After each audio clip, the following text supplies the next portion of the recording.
ഇന്ന് നമ്മൾ ഡിജിറ്റൽ മിനിമലിസത്തിനെ കുറിച്ചാണ് പറയാൻ പോകുന്നത്. ഡിജിറ്റൽ മിനിമലിസം എന്ന് വെച്ചാൽ നമ്മൾ സോഷ്യൽ മീഡിയ, ഫോണ് ഇതിൻ്റെയൊക്കെ യൂസ് കുറച്ചിട്ട് ആവശ്യത്തിന് മാത്രം ഉപയോഗിക്കുക എന്നുള്ളതാണ്. എനിക്കറിയാം ഇന്നത്തെ മോഡേൺ വേൾഡിൽ സോഷ്യൽ മീഡിയയുടെ ഒക്കെ യൂസ് കുറയ്ക്കുക എന്ന് പറയുന്നത് ഒരു പാരഡോക്സ് ആണ്. നമ്മളെ കൊണ്ട് പറ്റില്ല എന്നൊക്കെ തോന്നുന്ന എന്നാൽ ആവശ്യമുള്ള ഒരു കാര്യമാണല്ലേ. ശരിക്കും ഇതിൻ്റെ സീരിയസ്നെസ് ഞാൻ പറയുന്നത് നിങ്ങളൊന്ന് മനസ്സിലാക്കുക. ഇപ്പം നിങ്ങൾ മെൻ്റലി ഡൗൺ ആണ്, നിങ്ങൾക്ക് തീരെ ഒന്ന് റിക്കവർ ആവാൻ പറ്റാത്ത അവസ്ഥയിലാണ് നിങ്ങൾ ഇരിക്കുന്നതെങ്കിൽ നിങ്ങൾ സോഷ്യൽ മീഡിയയിൽ എന്ത് നോക്കിയാലും നിങ്ങളുടെ അപ്പോഴത്തെ സിറ്റുവേഷൻ എന്താണോ അതുമായിട്ട് റിലേറ്റ് ചെയ്ത വീഡിയോസ് ആയിരിക്കും കൂടുതലും വരിക. ഇപ്പോൾ ബ്രേക്കപ്പിലിരിക്കുന്ന ഒരാൾ, അല്ലെങ്കിൽ എന്തെങ്കിലും ഒരു കാര്യത്തിൽ തോറ്റുപോയ ഒരാൾ, അങ്ങനെയൊക്കെ അവസ്ഥയിൽ പെയിൻ എടുക്കുന്ന ഒരാളാണെങ്കിൽ നിങ്ങൾ ഡയറക്റ്റ് വരുമ്പോൾ ആദ്യം കാണുന്ന വീഡിയോ അതുമായിട്ട് റിലേറ്റ് ചെയ്തായിരിക്കും. എന്ന് വെച്ചാൽ എല്ലാം ഒന്ന് മറന്ന് മൈൻഡ് ഒന്ന് ഓക്കെ ആക്കാൻ വേണ്ടിയായിരിക്കും നിങ്ങൾ സോഷ്യൽ മീഡിയ യൂസ് ചെയ്യുന്നത്. അപ്പോൾ തന്നെ നിങ്ങൾ ട്രിഗർ ചെയ്യുന്ന കാര്യങ്ങൾ കണ്ടാൽ എപ്പോഴെങ്കിലും നിങ്ങൾക്ക് ഓക്കെ ആയിട്ടൊന്ന് ഇരിക്കാൻ പറ്റുമോ?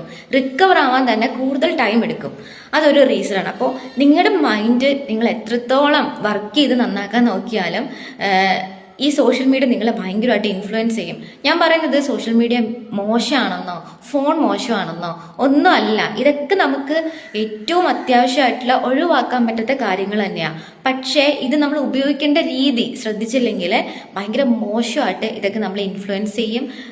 നമുക്ക് ഒന്ന് എല്ലാത്തിൽ നിന്ന് പുറത്തേക്ക് വരാൻ നമ്മൾ ട്രൈ ചെയ്യുന്ന സമയത്ത് നമ്മളിത് പിടിച്ച് താഴേക്കിടുക ചെയ്യുക. അപ്പോൾ ഡിജിറ്റൽ മിനിമലിസം എന്ന് പറയുന്നത് ഇന്നത്തെ കാലഘട്ടത്തിൽ നമ്മൾ ഏറ്റവും അധികം മനസ്സിലാക്കേണ്ട ഒരു കാര്യമാണ്. നമ്മൾ എന്ത് യൂസ് ചെയ്യുന്നു, എത്ര സമയം നമ്മൾ ഒരു കാര്യത്തിനോടൊപ്പം എത്ര സമയം ഇരിക്കുന്നു, എന്താണ് നമ്മൾ കാണുന്നത്, അതുകൊണ്ട് നമുക്ക് എന്തെങ്കിലും യൂസ് ഉണ്ടോ, ഇതൊക്കെ നമ്മൾ ചിന്തിക്കേണ്ട കാര്യമാണ്. അപ്പോൾ ഇന്നത്തെ ദിവസം മുതൽ നിങ്ങൾ അതുകൂടി ഒന്ന് പ്രാക്ടീസ് ചെയ്യൂ. ഇതൊക്കെ നമ്മൾ ചെയ്യുന്നത് നമ്മുടെ മൈൻഡ് ഒന്ന് റെഡിയാക്കി എടുക്കാൻ വേണ്ടിയിട്ടാണ്.